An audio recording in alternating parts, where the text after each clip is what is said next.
strangely beautiful, as endangered as the giant panda, elusive until now.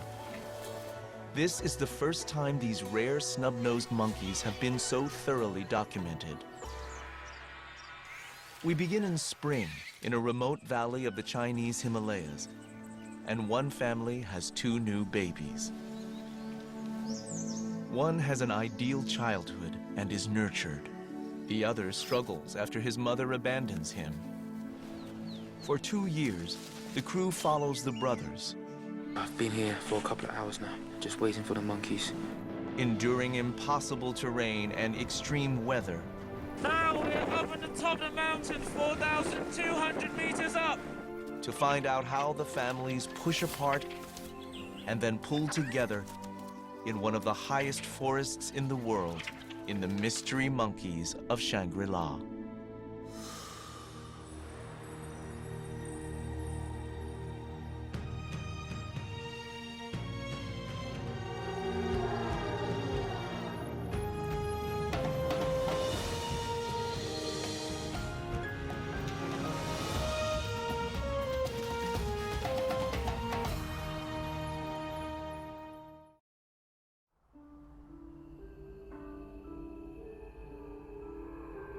Hidden in the Himalayas in China are the Snow Mountains.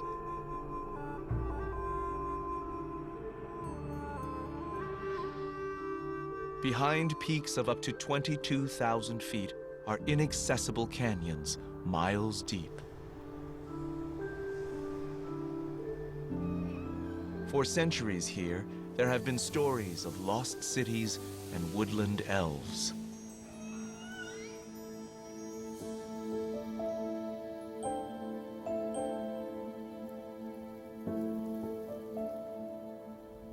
The northeast corner of Yunnan province is cut off from the world by its formidable geography. Here, the eastern end of the Himalayas is sliced through by huge rivers. The Nujiang, the Mekong, and the Yangtze form 1,000 square miles of isolated mountains and forests. Chinese scientists arrived by mule train in 1960, looking for an animal known only from skins and thought perhaps extinct. They returned with news of a large mountain monkey, a living yeti. Shi Zhenong, a Chinese photographer, became obsessed. Starting in the 1980s, he dedicated himself to finding the monkeys. He became the first to film them in the wild.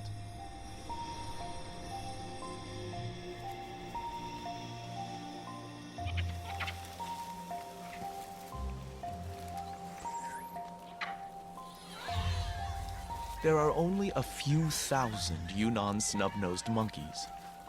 They are gentle, with odd-looking noses and prominent forelocks.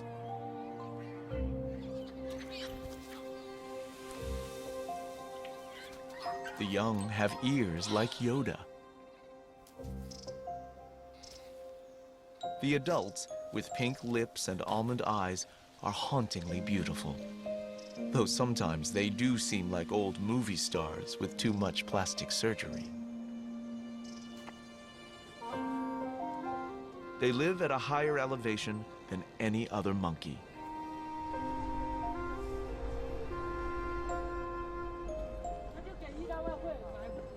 It's 30 years later, and Shi Zhenong has hired a new team. The expedition has 2 young cameramen, 6 porters, 3 rangers, and a scientist. They cross mountain passes at 14,000 feet. The oxygen level is almost half. Cameraman Jackie Poon finds it tough. Now we're up at the top of the mountain, 4,200 meters up.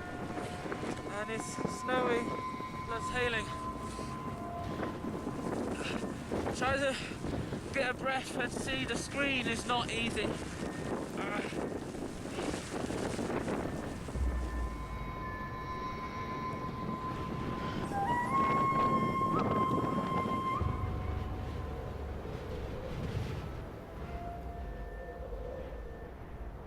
Behind the passes are valleys.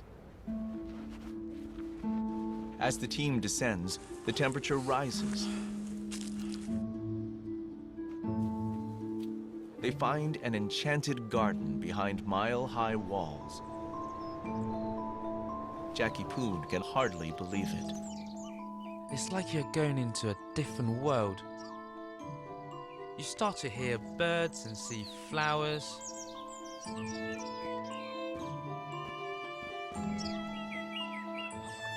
It's magical.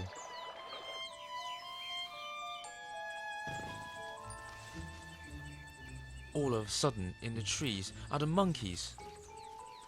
It's a huge thrill to see them. Jackie Poon and Wu Yuanqi are amazed. The monkeys seem unafraid of them. These monkeys are unique because they're not too bothered by people. But they're still wild animals, so you can't tell them what to do, you can't control them. So you feel so very, very privileged. Very privileged. Xi Zhenong's ambition is to make a film following individual monkeys for 2 years. Park rangers and scientists will help track them with the team. It has never been attempted before, for some very good reasons.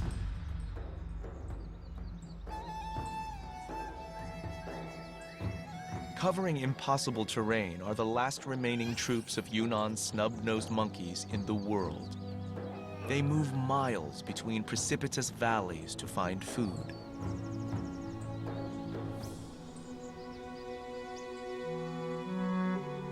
One smaller troop is easier to follow.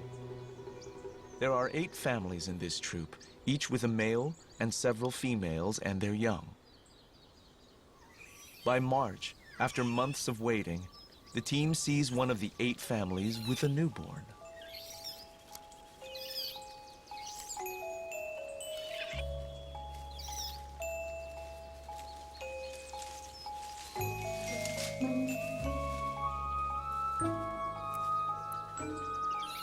Scientists have only once witnessed a birth.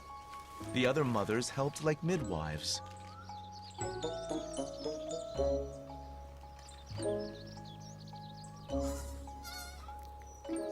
The new baby is not alone.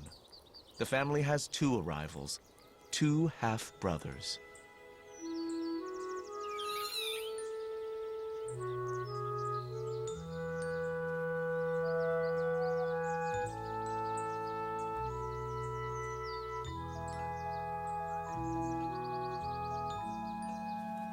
The mothers have just 1 baby each every 2 or 3 years. It's too harsh here to support more. The other mothers and the father need to help. In a family of 6 adults, these 2 half-brothers should both be well looked after. But cameraman Jackie Poon notices one is neglected. Each mother treats her babies very differently. One is great and one is really hopeless. She keeps leaving her baby behind. Maybe she's inexperienced. I don't know. It's like she can't really believe that she's a mother now.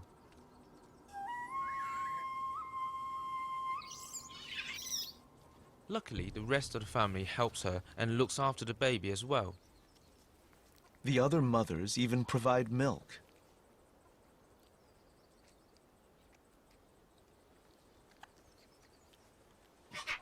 After a few weeks, his mother still isn't coping.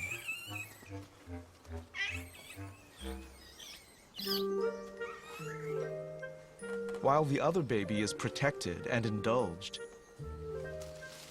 he's raised haphazardly by the whole family. The baby is passed around so much, from one aunt to another, to the children. We call it the pass-the-parcel baby. Neglected babies usually suffer permanent psychological damage compared to those loved and cared for.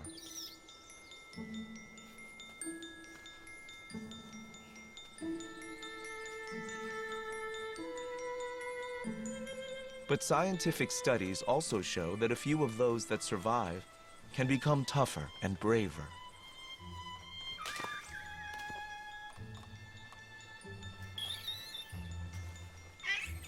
When everyone is tired of him, he's dumped on Dad. It's unusual in monkeys for the father to be the helpful family type. They seem to have a very special bond. He looks after him and grooms him most of the time, while his mother is out looking for food. After observing and filming, we really want to know what happens to these two half-brothers. It's hard enough finding a monkey troop at all, let alone following one family. But it is really worth it, because of the potential story for each individual that no one has ever seen before.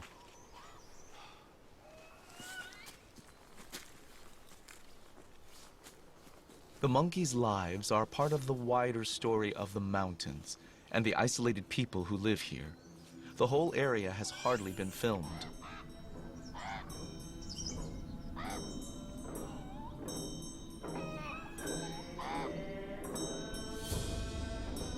Hidden from the outside world is an ancient city.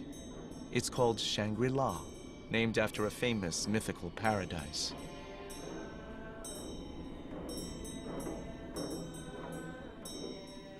Prayer flags and burnt offerings are made by Tibetan Buddhists. They believe that all mountain life is like a family, and that people and animals need each other, even become each other after death.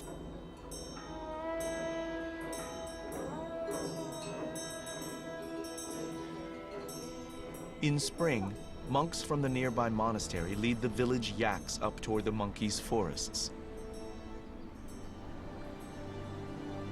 It takes several days, and the calves face many hazards.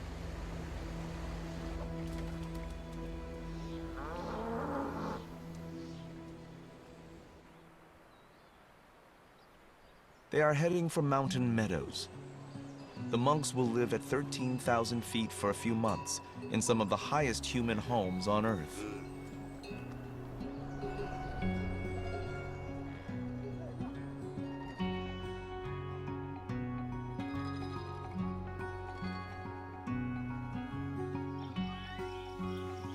It's May, and in the forest, the neglected baby is still being passed around the family and is always hungry. While his half-brother is cosseted like a prince, he struggles to cope.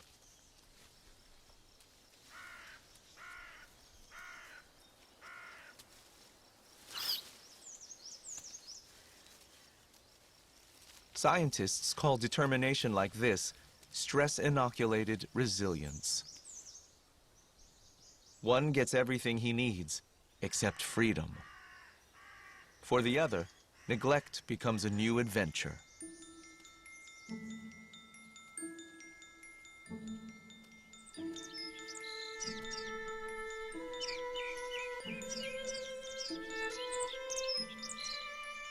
In May, the rhododendron forests welcome sunbirds arriving from miles below.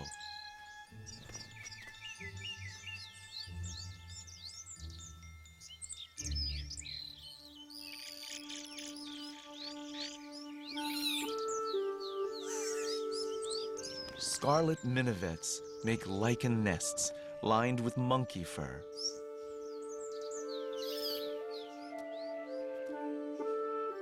Alpine butterflies sip on buddleia.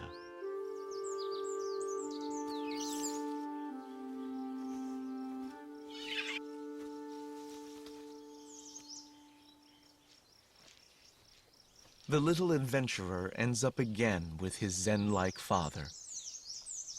These family monkeys are exceptional in the time that they give to each other.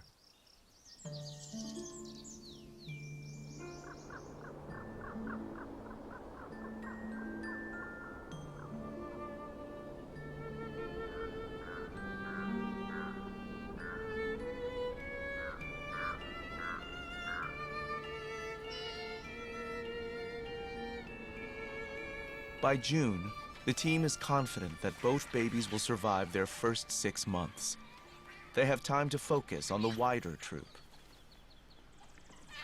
Snub-nosed monkeys can travel many miles a day for food.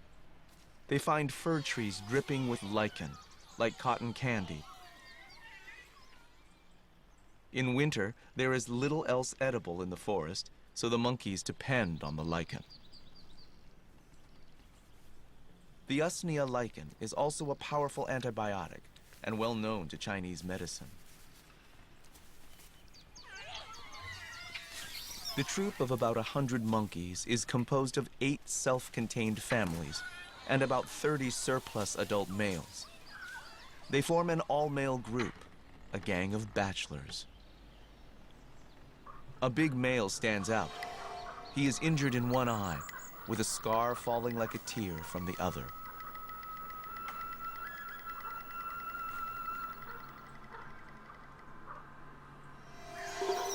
Everyone seems just a little afraid of him. He's the Pirate King, and his crew act as lookouts.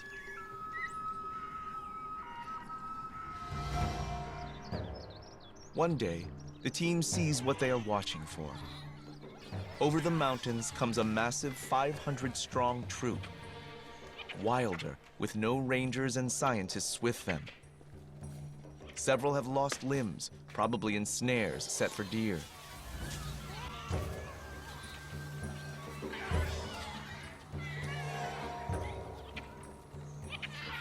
When most monkey troops meet, it's very violent. Outnumbered by 5 to 1, our group hasn't a chance in a fight. They move to the ground, where they're faster. A few males discreetly swap sides. The younger females eye the neighbors with interest.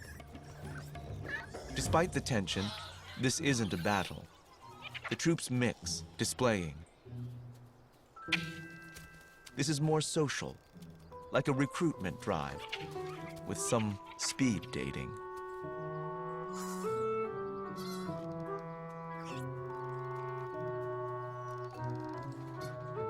When time's up, a quarter of the world's population parts peacefully. Their gentleness is a scientific puzzle. Lichen is everywhere, so maybe not worth fighting over. Yet a wild bamboo grove is well worth defending. Bamboo shoots grow a foot a day and are full of energy for nursing mothers. The monkeys look like little Buddhas sometimes, but to the team, it is more their gentle generosity that links the monkeys and the local monks. Yunnan snub-nosed monkeys are as rare as giant pandas, which may have once come up here in summer, but are now long gone from these mountains. After a morning's foraging, the afternoon is for grooming and snoozing. The little prince has had his milk. His neglected half-brother is kept alive by the whole family, but he doesn't get as much to eat. He often forages on his own.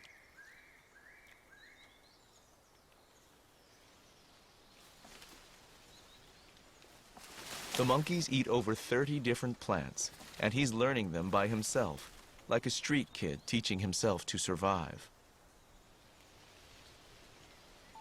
While the mothers nod off, the cosseted prince makes a bid for freedom. The two half-brothers play. Their games include hide and seek and ambushing each other and showing off their gymnastics and making sure no one else gets any rest.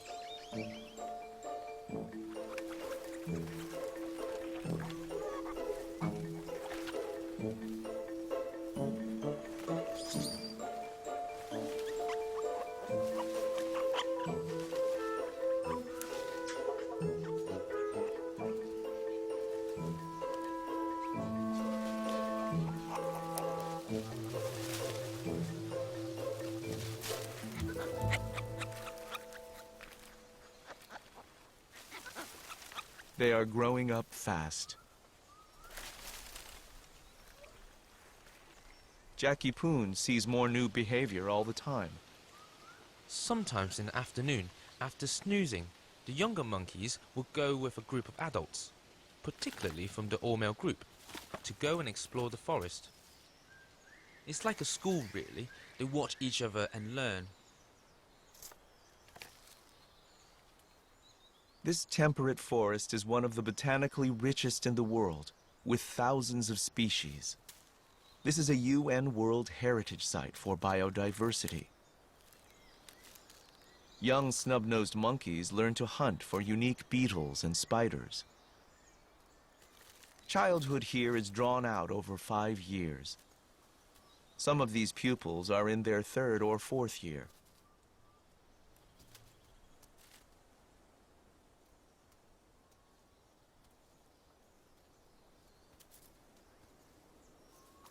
In theory, none of this rich diversity should be here.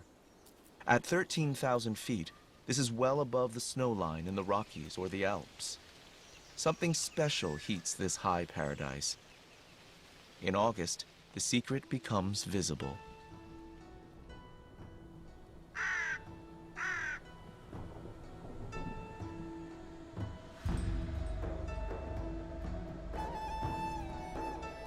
Warmth flows up from the jungles below, thanks to a quirk of geography.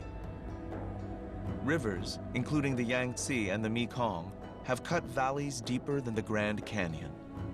Air funnels from Borneo and India, as through central heating pipes.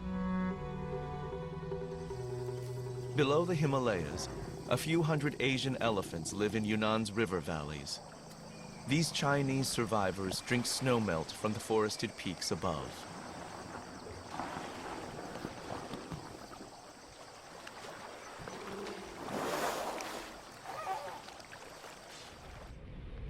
Up in the mountains, 2 vertical miles higher, the jungle monsoon arrives.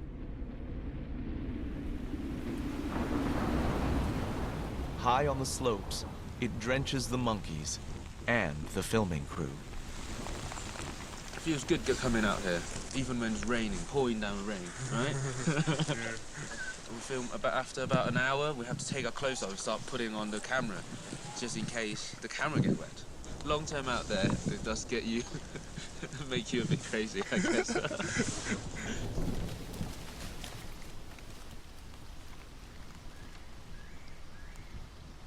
Fruit, like Himalayan dogwood, and cousins of lychees and kiwi fruit, and countless berries, all ripen.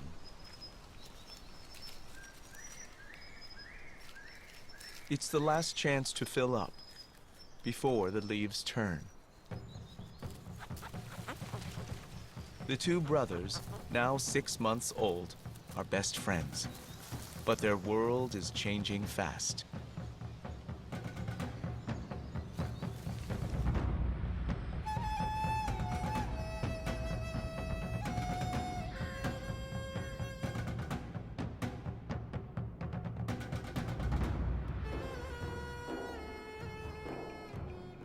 It's soon time for the monks to leave the alpine meadows.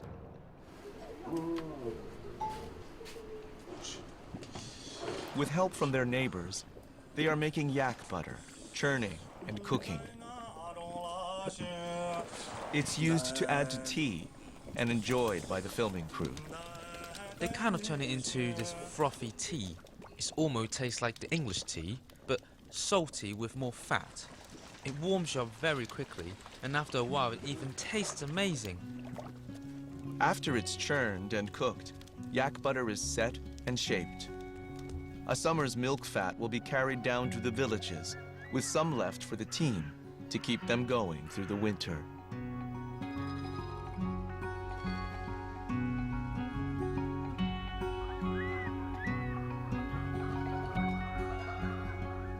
In the thin air, the temperature drops alarmingly fast. The filming expedition will follow the family despite the increasing cold. The rangers and scientists camp wherever the monkeys lead them. Finding a monk's hut is a rare luxury. What a long hike today. It's been How long has it been? 7 hours. 7 hours, I think. We have hired about 8 people. That's why and 4 rangers on top, just to carry probably half a ton of equipment. So tomorrow we're going to send out the rangers to check out the monkeys, to track the monkeys down. It's quite a hard day today. The weather is not good, and we didn't find the monkeys. 你们2个有，你们有4个有，我开始吗？ At dawn, they set off to continue the search. The rangers use ridges to look for the troop. Just this morning we're coming up. I was in the front with the rangers. They spotted something, so we come up here to the open area to check out this area. And we found some movement, and we are thinking it's monkeys. So we pretty much ran over here. You know, it couldn't be anything else ruffling around the trees. So quite lucky. It is cold and windy up here. And these monkeys are certainly more tough than us. By mid-September, autumn's chill has reached the forest. The two half-brothers will face their first winter together in the warm arms of the family.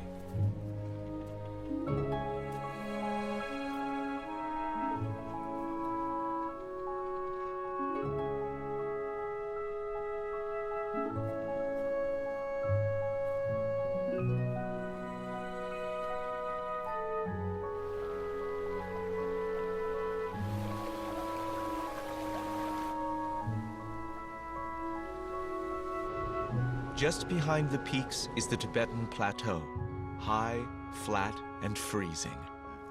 Wild yaks eke out an existence. Chiru, an antelope, live higher than any other.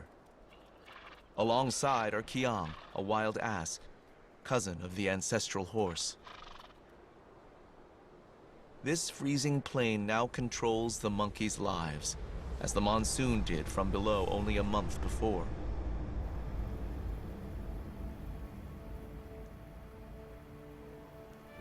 Maybe once they could head down to the tropics, but rivers and cities have cut them off, and now they depend on lichen that only grows above 10,000 feet.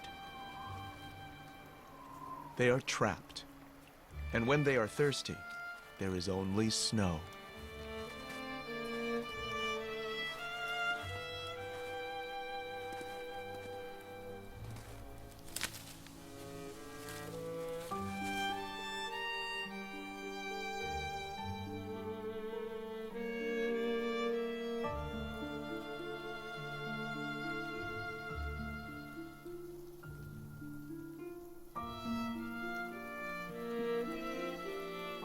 Each family remains distinct within the troop, nestling close together.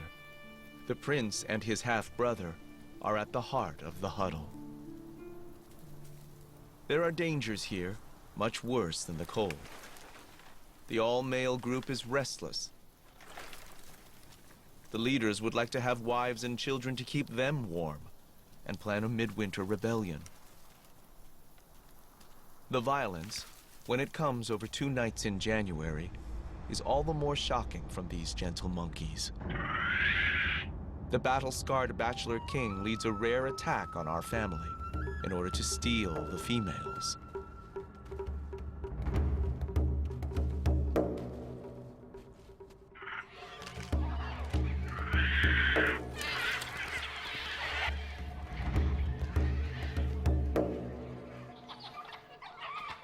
Our family dad is thrown out of the tree and unfortunately killed by the fall.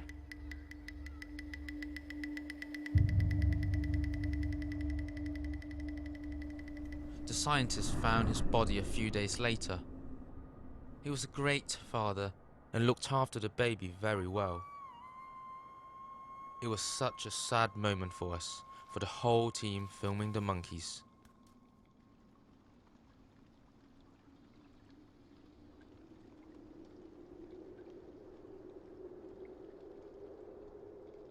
The team finds the half-brother alone. The other mothers are with a new male, a sidekick of the Pirate King. The little prince is in there, being comforted. But his mother has probably gone off with another male, leaving her baby behind.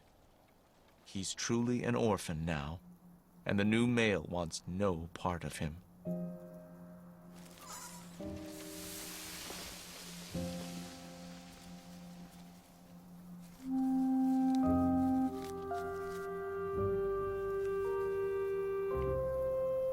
The troupe has other families, and it's possible they could adopt him, but it's never been seen before.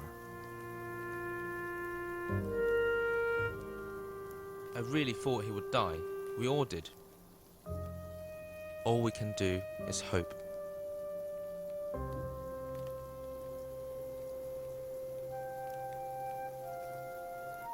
When things seem at their worst, life sometimes surprises you. He rallies and follows some birds to collect berries.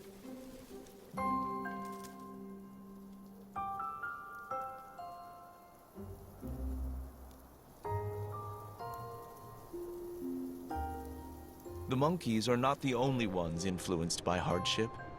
Buddhism was founded across the Himalayas under the shadow of the harsh mountains. The monks believe that life is delicate, interconnected, and we should care for it all. On the edge of the forest, the monks are helping a rare pheasant. It's in decline, poached for food. They have bred a small flock, and today they release them with ceremony and prayers.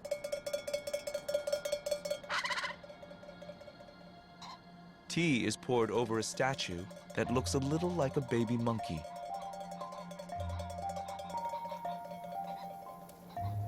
Buddhists believe that many animals can be kind.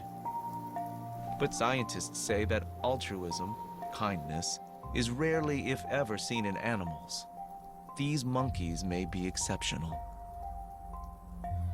I would say if any animal shows compassion, it's these snub-nosed monkeys. The orphan's life is in the hands of the 7 other families and a gang of 30 males. Then the team loses him in the snow.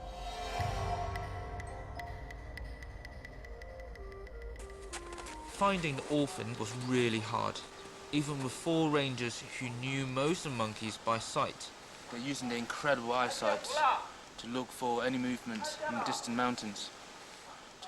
And there's also another ranger up on top, also spotting for the monkeys too.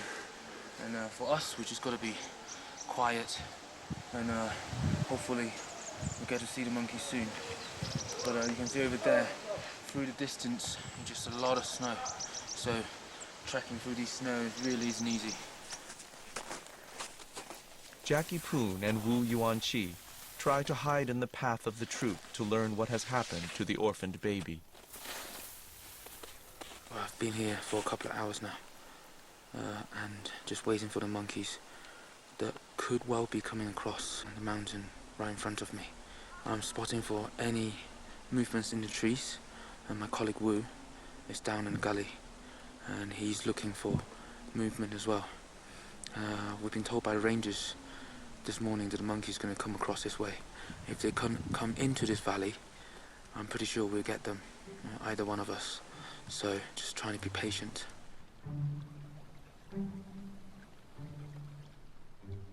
I'm so happy when the monkeys come by, and I find the orphan on his own. He's still alive.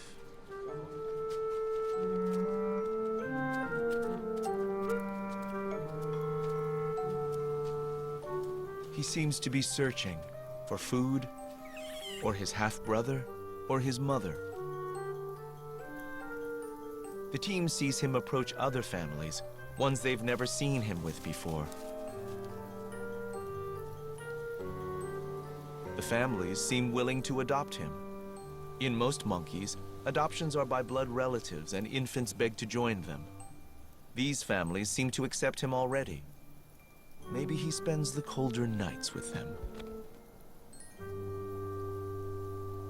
Yet he soon leaves, his independence is extraordinary.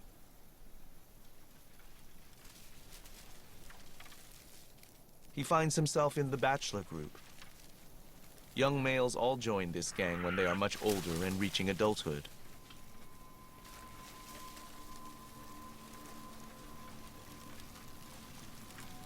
The bachelors can be dangerous, particularly the battle-scarred king. The scientists know he led the fatal midwinter attack.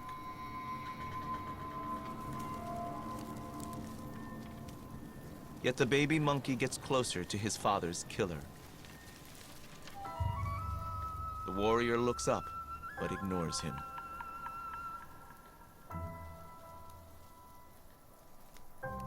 Through March and April, the team are able to stay with the solitary juvenile more easily. I'm filming one day when an abandoned orphan spots his mother. It's the first time as far as I know.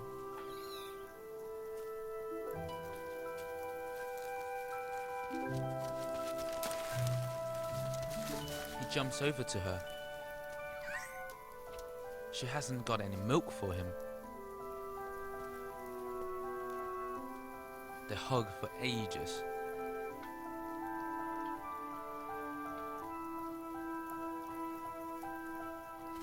Then her new family moves on, and she has to follow.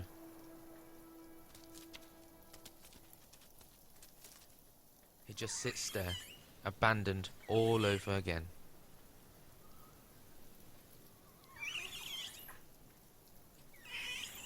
Then suddenly, the big male, and probably one of his father's killers, come over and sit next to him.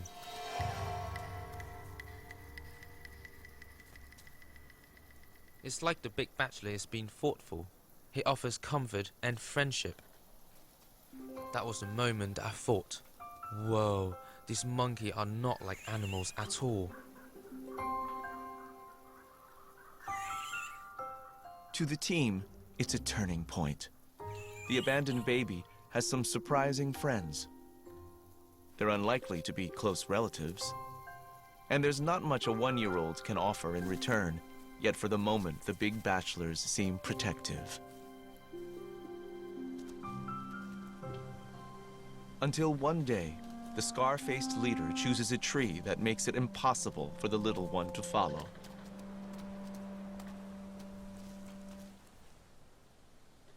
The all-male group above pay no attention. Maybe they've had enough of their little mascot.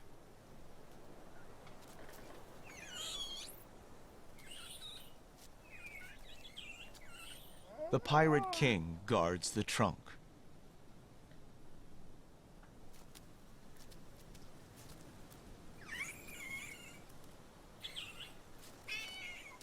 Then, a hand reaches down.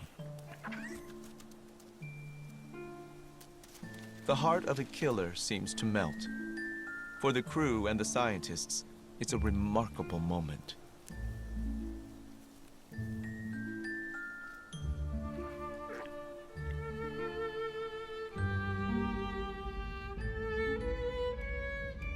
Spring finally returns again in May. The monks and their yaks have returned to the high meadows. It's a disappearing world of milking, churning, and cooking. Neighbors discuss how the monks and monkeys can be part of a modern China while drinking tea enriched with yak butter.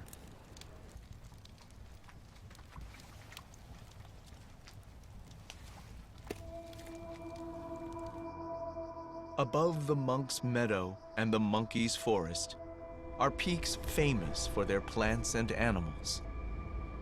There are Himalayan blue poppies and snow lotuses, a plant with fur that's visited by hairy mountain bees. There's even a Parnassius butterfly that walks between flowers to stay out of the wind.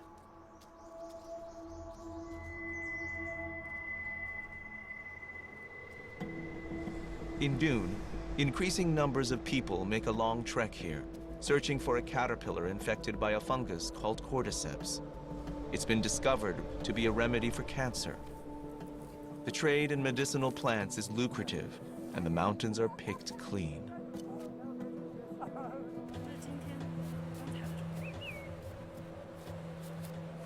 Little seems sacred to the visitors from the cities below. Traditionally, the gifts of the mountain gods were respected.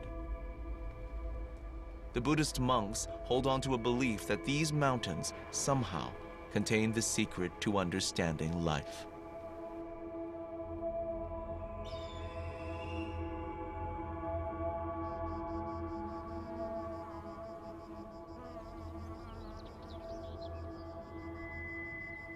In a rhododendron glade at 13,000 feet, our lone youngster dines on flowers. Rhododendrons are generally poisonous, but he's discovered the flowers contain nectar.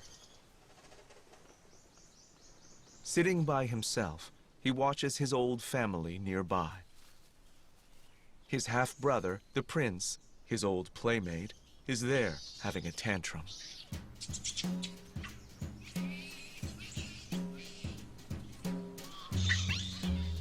He's being weaned.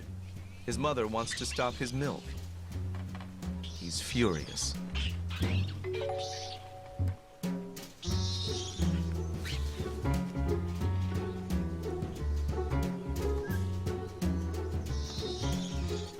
It's a battle of wills, but his mother seems determined.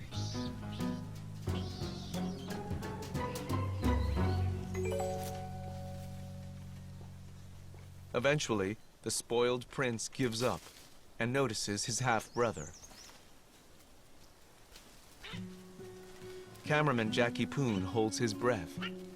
It's the first time this year I've seen them playing together. It's amazing. As young males grow up, they are encouraged to nurture friendships. It's the first stage of forming the alliances they'll need later in the bachelor group. It was fun at first, but sadly something went wrong. The abandoned baby got something in his eye.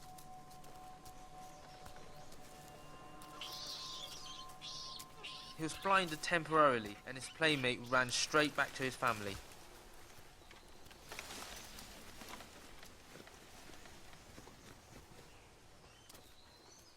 I realised why the little prince was so keen to be with his family. There was a new little baby, just born. With the new arrival, the prince instantly forgets his playmate and his missing milk. All he wants to do is hold the baby.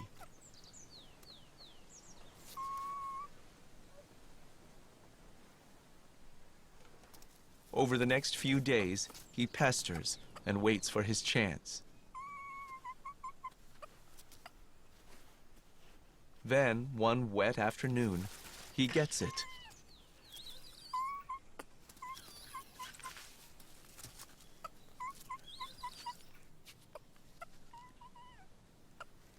He's not sure what to do with the baby, but he's not going to give it up.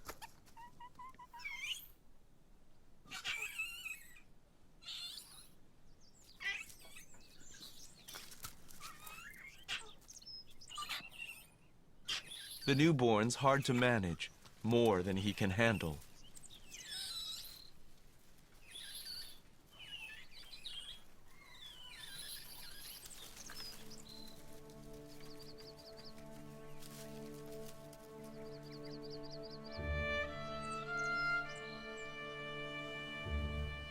Something's not right.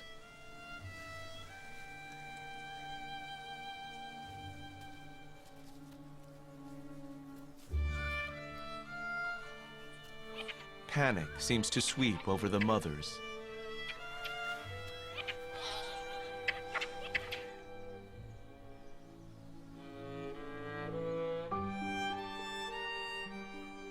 Watching, we realised that something is terribly wrong.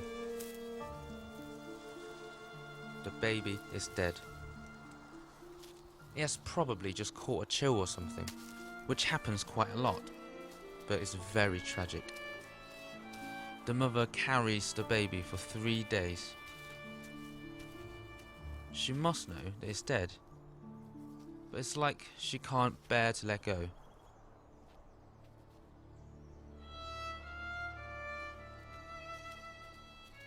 She finally lays it in the leaves on the forest floor.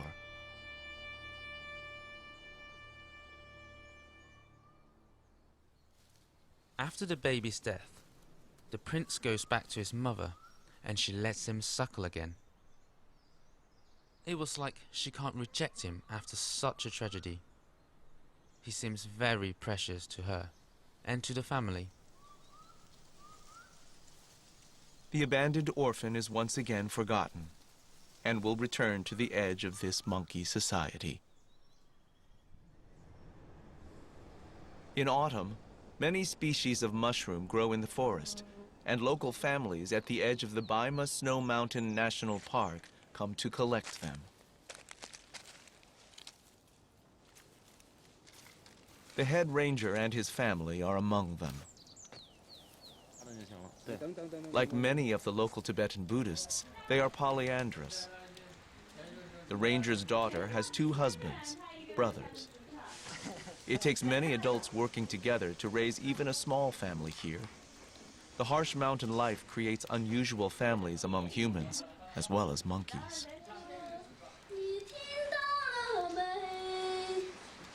Traditional entertainment competes with television these days. On TV are the hidden forests and monkeys, famous in China, and Xi Jinping's campaign to take on developers and create the reserve. The commentary tells of the forest elves that are fearful and have nowhere to go.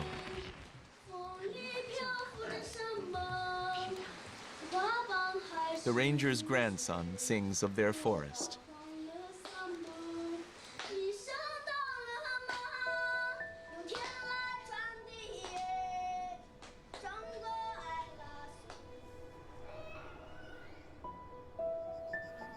In summer, the meadows are full of flowers. For over 100 years, Western plant collectors have brought back azaleas and primroses, snow lotus and poppies, irises, orchids, and rhododendrons from the Himalayas for our gardens. At the edge of the meadow, the outcast watches.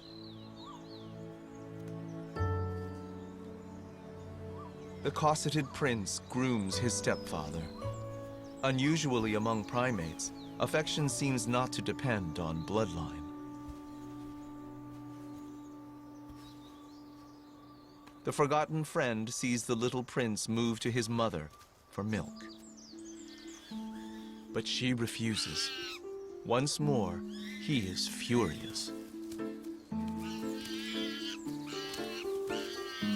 His dance of frustration is ignored by all, except the little orphan, his half-brother.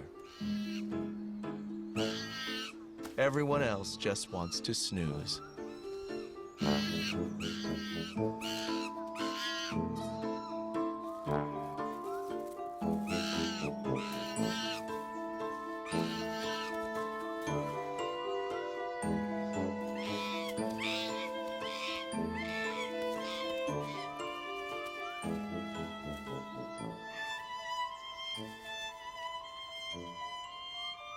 The spoiled baby gives up at last and finally comes over to play.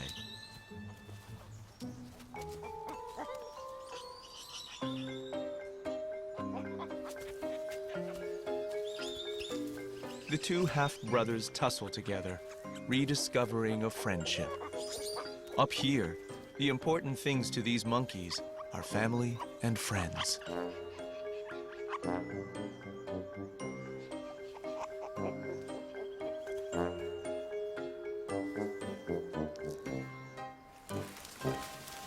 They return to the trees to play there.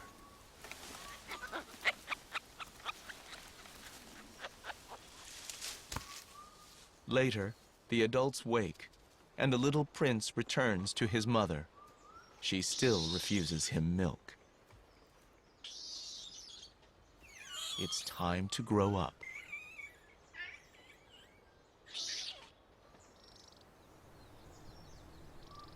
From that moment, The two half-brothers are inseparable. I knew that was it. Almost the end of the story. Except one day, the scar-faced leader of the bachelors barks angrily at them.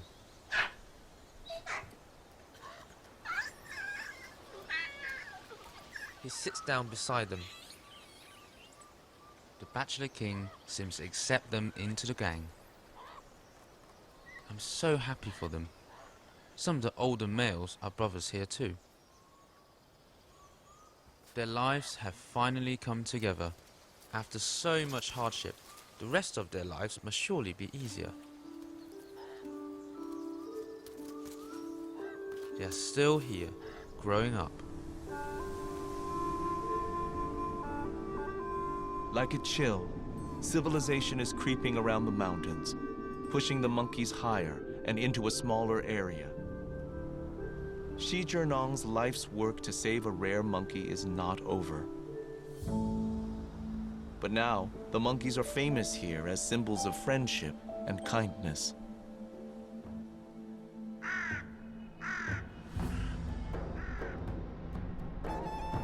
Everyone knows of China's rapid growth, but it's not the whole story. What I want to tell people internationally is to let them know that we are doing something here. You know, we're doing good things here, and you know, we're trying to make a difference. I think that's probably the most important for me.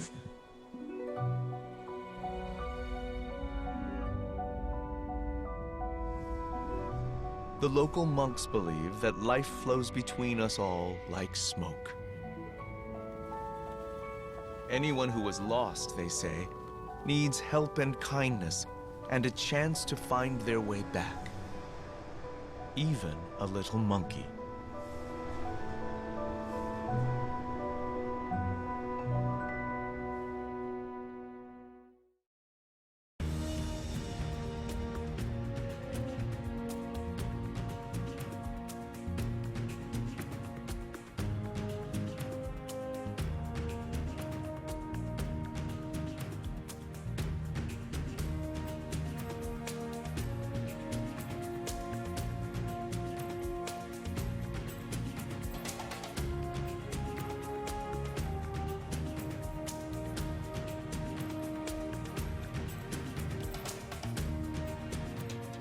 To learn more about what you've seen on this nature program, visit pbs.org.